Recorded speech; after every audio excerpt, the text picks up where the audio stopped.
Hey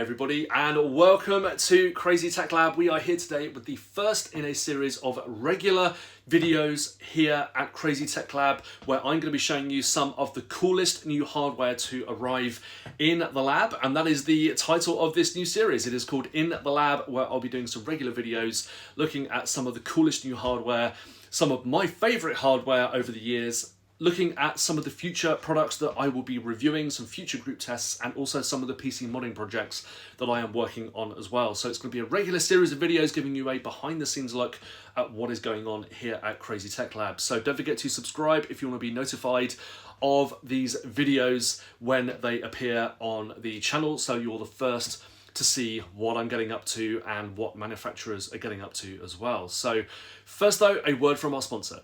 Our sponsor today is scdkey.com, where right now you can get great deals on software such as Windows 10, Windows 11 and Microsoft Office. And even better is I've got a 25% discount code to share with you guys. Windows 10 Professional, for example, which is fully upgradable for free to Windows 11. All you have to do is click Buy Now, enter the code CRT25 into the promotion code box, click Apply, and the US price will drop from $22.09 down to just $16.57, and in the UK, you'll see the price fall to just £12.79. Once you've paid, head over to your order page, click the Get Key button, and copy your Windows key code. When you're in Windows, you want to move your mouse over to the Start button, right-click, go to Settings, then Update and Security, and then move up to Activation, and finally click on Change Your Product Key, copy and paste your brand new product key into the box, click Next, then click Activate, and your Windows 10 installation is now activated. You can do the exact same thing with Office 2021 Professional, CRT 25, click Apply, and you will see a hefty discount. Thanks again to SCDKey for sponsoring today's video. So it's a really busy time here at CrazyTechLab. As you can see, there's a whole bunch of hardware that I've got to get through and review for you guys. And today, as I mentioned, we're going to be checking out a couple of new power supplies from Cooler Master. We have an 850 watt SFX power supply and a 750 watt ATX model, which includes the 12-pin connector for NVIDIA's latest graphics cards. We also have a couple of slim fans from Corsair and Thermalright, which are just some of the fans that I'm going to be adding to my group test of slim fans in the future, including some 140 millimeter models. This is a highly requested video. Also highly requested is a revamp of my Phanteks Shift internal water-cooled build. So if you remember that crazy $7,000 mini-itx PC that I built inside the Phanteks Shift using 3 radiators, it was the first one to actually do that, and Phanteks was very, very interested in some of the modifications I made to the case, and they even included some of those modifications on the new revamped version of the Phanteks Shift. So we are going to be using the new version of the Phanteks Shift, the Shift 2, to see what we can actually come up with in terms of revamping that PC. So should we go with new hardware, perhaps a Core i9 13900K, or should we go for old school X299 with the fantastic 10980XE 18-core processor? So we will see what we come up with that build. So stay tuned, and we've got a lot to get through today. So first up, we have the Cooler Master V850 SFX Gold, which, as its name suggests, is an 850 watt SFX power supply. So this is the standard SFX size. It is not SFXL. So it's pretty much one of the most powerful standard SFX power supplies that you can get, and we're going to be doing a quick unboxing here. So let's crack it open and see what we've got inside. So SFX, obviously a smaller power supply than your typical ATX power supply. It just means that you can save a lot of space in your case. You don't have to use an ATX case all the time. You can use one of these, and it just makes cable tidying a lot easier. You save space, and of course in small form factor systems, if your case supports an SFX power supply, which most of them probably will, because most of them come with adapters anyway. And speaking of the devil, that is an ATX to SFX adapter, so you can actually use one of these power supplies in your PC case without any adapters at all. Nice Cooler Master branded one there. And they just save a whole bunch of space. In some mini-itx cases, small form factor cases, they actually require an SFX power supply as standard. So that is all you will be able to use. So in the box, obviously, you get the SFX to ATX adapter, you get a few cable ties, the power supply screws, and a couple of larger Velcro ties in there, which is a nice touch. The power supply itself is down there, and we will have a look at what else you get. So some individually sleeved, well actually no, they're not individually sleeved, I can see now, they're just kind of individual cables. So not completely unattractive, but not what you'd want for like a showcase build. So thankfully there are probably lots of people out there that will make custom cables for these. Cable Mod probably do them, for example.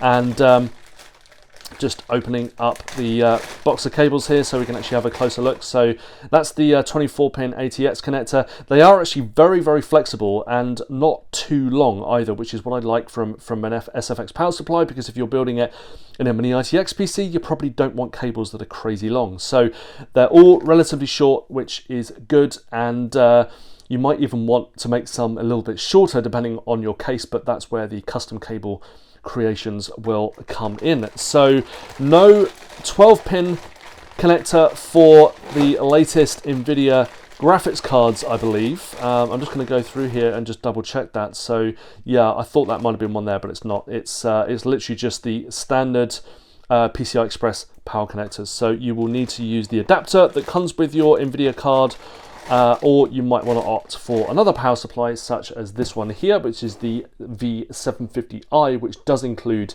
the PCI Express 12-pin power connector, as you can see down there, which we'll be having a look at that in a minute. So continuing on with the little mighty SFX power supply here, and yeah, this thing is ridiculously heavy. It's amazing for an SFX power supply to be this heavy. It's easily the heaviest that I've used. You can just feel the weight of it. I think this is probably heavier than some of the cheap ATX power supplies I've got in my collection. So yeah, it's a pretty smart looking power supply. Just your standard size fan, 92mm fan in there. So what have we got on the label? Fan will not spin until a specific core temperature is reached. So that means that we have a fanless mode as well, which is great news. And tiny little power on and off switch there. I do like having the power on and off switch. That isn't included on quite a few SFX power supplies out there. But I do like having that just so you can switch off the power supply. Very useful if you are building a water-cooled system, of course. You can use the ATX jumper for your pump, for your power supply, and then you can just connect your pump to it, flick on this switch, and away you go. You're powering just your pump and no other components. So if there is a leak, you don't spill water everywhere and potentially kill things. So yeah, it's a very, very cool looking power supply. Pricing I will get up on your screen now because it's probably varied since I made this video. So I'll get the US pricing and everything else, and we can maybe come to some conclusions at the end. Obviously, quite a few players in the SFX market now. You've got Liani, you've got Phanteks, Corsair. I know the Corsair power supply is highly regarded as well, so we'll be doing some testing with this new Cooler Master SFX power supply to see how it performs, mostly in terms of noise, because I know that's the primary consideration for SFX, because I know some of the SFX power supplies have been a little noisy. So let's whack everything back in the box and we can move on to the next one, which is the V750i Gold. So the trump card here is, of course, the PCI Express 5 12-pin power connector, and we are going to be checking that out specifically to see what happens. So you've got a 135mm fan that again has a silent mode, so when the power supply is not above a certain temperature, the fan simply won't spin, because we're dealing with an 80 plus gold edition here. I think the SFX power supply was 80 plus gold as well, so they're both 80 plus rated. And we'll see what we've got here in the box. So the usual instructions, and yeah, you've actually got a USB port here as well, because you've got the number of software features with this power supply. So it's going to be a pretty interesting power supply to get to grips with when we plug it in and fire it up in a future video. So let's have a quick look at the cables to see what we're dealing with here. And again, pretty standard affair with the cables. You've just got the individual plastic sleeved cables and that kind of thing. I just want to whip it out and have a look. So that goes for all of them except for this one, which is the brand new 12-pin power connector for NVIDIA graphics cards. So as you can see here, it's rated at 300 watts. Unfortunately, they've decided to go with a sleeved cable on this one. So it's kind of like I would have preferred to have seen a standardized, aesthetic through all the cables here. But it's good to see that this cable is included as standard. So 750 watts is way more than the RTX 4090 system that used when I reviewed that graphics card. So even this power should be fine to handle that graphics card and a high-end CPU. And if we just have a look at some of the other cables here. If we get the ATX cable out, for example, it's very, very flexible. I do like these individual stranded cables. They're just super flexible. So you're going to be able to use this power supply in a small form factor case with ease. You do have the extra length there as well to deal with much larger cases, as you would expect.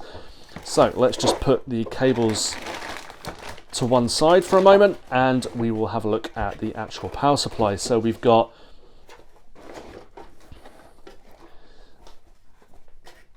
pretty smart looking power supply there. I think large 135mm fan in there, 750 watts, and a software linking to your PC as well. I really like that aesthetic on the side there. So hopefully you can show that off in your case as well. And yeah, really liking the design of this power supply. So we'll be checking this out in a future system build to see how it performs and what software mode you've got on here, because that's always interesting with power supplies. Most people just want to stick it in and plug in your components, but there are some really cool features out there. And of course down there you can see the 12-pin connector for the new 12-pin cable for NVIDIA's latest graphics cards as well. So let's move on to the next bits that we're going to be talking about, and we have two brand new slim fans into CrazyTechLab. One of them not so new, which is the Thermalright TLC1 2015. So that is Thermalright's 120mm fan. I had a lot of requests following my previous video to review this this fan, because it is obviously made by Thermalright. Thermalright makes some great fans in the normal form factor, and also their coolers as well are very popular in the mini-itx small form factor scene. So very excited to see how this one performs against the best of the last ones that I did, and I'll be doing a complete revamp of my fan testing using some better gear. Now, brand new though is the Corsair AF120 Slim. So this is Corsair's version of a slim 120mm fan. It's great to see them getting in to the slim fan market. And fluid dynamic bearing, of course, is fairly premium, just like the Thermalright, but it's going to be a very, very interesting one to put up against the best of the rest out there, because Corsair usually makes some pretty good fans. And we've also got some 140mm fans to look at as well. We'll be doing a separate group test for those, but for today, this is a taster of things to come, so don't forget to subscribe to the channel if you're looking forward to that group test. Now, the final video, or final product, I should say, that we're going to be looking at is the Phanteks Shift. So if you remember, I built a crazy water-cooled PC inside this case, and it had two radiators down the front through a vented front panel and another radiator in the base. Well, we are going to be doing the same again in a brand new build with brand new hardware. And one question I did want to ask you guys is, what hardware do you think I should use? Now, I've got an awesome new water block for the ASRock X299E ITX AC motherboard. I've got a brand new water block for that board, and of course it uses the quad channel memory, which is always cool, and I'll be using the 18-core 10980XE processor. Do you want me to use that, or would you rather me use one of Intel's CPUs, or maybe an AMD Ryzen CPU. So let me know in the comments below what system you want to see in this case with the full water cooling gear. So obviously the main addition to the new version of the Phanteks Shift is this vented front panel, and as you will probably remember, this is exactly what I did with my own version of this case. I got it water cut at a local factory, and that was really a really cool thing to do, and I really enjoyed doing that. So it's clear that Phanteks has taken some design cues from my mod of this case, but you know, imitation is the best form of flattery, of course, so no problems there at all. And we are going to be checking out this case again to see what we can do with it. So again, let me know what hardware you want to see in this case, and a big shout out to everyone that's been requesting this build for the last couple of years. It was kind of on the cards to do right as the pandemic hit, and then obviously it was very hard to get hold of hardware and everything else. So that is definitely on the cards here in CrazyTechLab, and is a project that I'm very much looking forward to. So you can also see Cosmo over there, my test bench. We'll be introducing those shortly, along with Wanda, my pink purple test bench, and doing a proper video or intro video for the channel to explain who I am and what I do and why you should subscribe and all that kind of stuff. So that's it from me today. We got power supplies in, some new slim fans in, and a quick look at a future modding project that I'll be doing here on the channel as well. So thanks for watching, and I'll catch you soon on another edition of In the Lab.